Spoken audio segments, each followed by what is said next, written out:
U.S. President Joe Biden says Russia's attack on Ukraine and Ukrainians amounts to genocide. Mr. Biden accuses President Vladimir Putin of trying to wipe out the idea of even being a Ukrainian, declaring any targeted campaign aimed at wiping out a group as genocide is not just a strong word. It could carry obligations to act. That's partly because of a genocide treaty approved by the UN General Assembly in the years immediately after World War II, which was signed by the United States and more than 150 other nations. Well, joining us now to give us deeper insight into whether the Russian invasion can be legally designated as a genocide is Ms. Leila Sadat, a special advisor to the International Criminal Court Prosecutor and director of the Crimes Against Humanity Initiative. Ma'am, welcome to Forum Daily. Thank you. It's a pleasure to be here. So let's start with this, ma'am. What constitutes as a genocide under the Genocide Treaty approved by the UN General Assembly? So genocide means a crime committed with the intent to destroy in whole or in part a racial, national, ethnic, or religious group. It's a very serious crime. So what is the significance of Joe Biden himself calling this a genocide? What is likely to come from this move? You know, one of the things that's so interesting is we've seen in the past sort of a failure of states to label crimes as they're happening. They don't want to use the word genocide.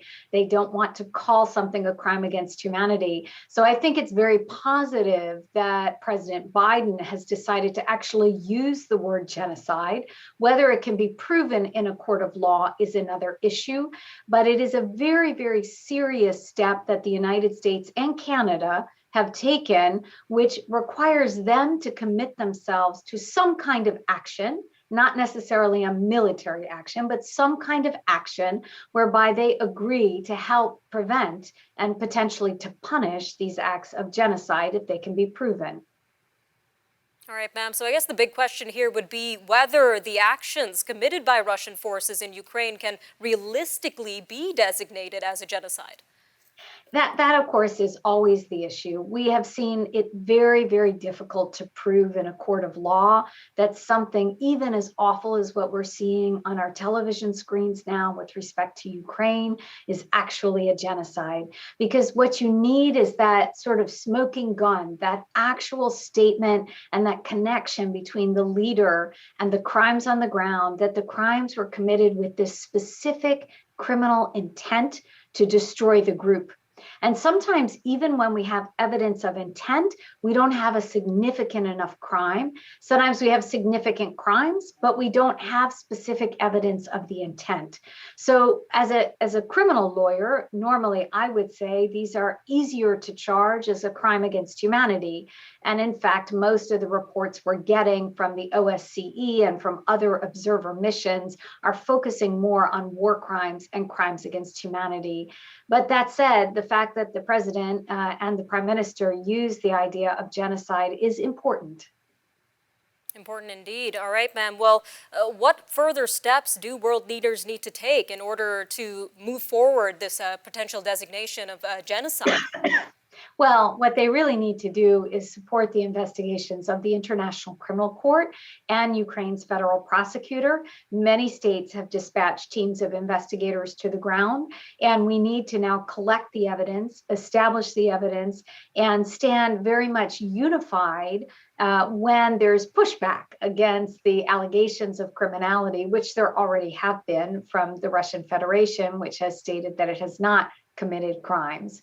The evidence thus far that we have shows a widespread pattern of criminality, and the ICC prosecutor himself, when requesting the issuance of arrest warrants in the Georgia situation, actually pointed out the similarity in the pattern in the Georgia conflict in 2008 and the current pattern we're seeing on the ground: attacks on the Mariupol maternity hospital, attacks on the theater, shelling of apartment buildings, allegations of torture and rape, deportation, disappearances. These are very, very significant crimes, and they look very similar to what we've seen in the past. So right now we're trying to document the offenses, collect the evidence, and of course support the Ukrainian people as they address this crisis. We'll definitely have to keep our eyes on this developing situation. Professor Sadat, thank you again for joining us today on Forum Daily. Thank you so much. It's a pleasure to be with you. Coming up after the break, we have more news from around the world. The IMF cuts its global growth forecast down to 3.6%. Russia issues a new ultimatum to Ukrainian defenders in Mariupol, and explosions targeting 2 education centers in Afghanistan's capital of Kabul kill at least 6 people. These stories and more up next.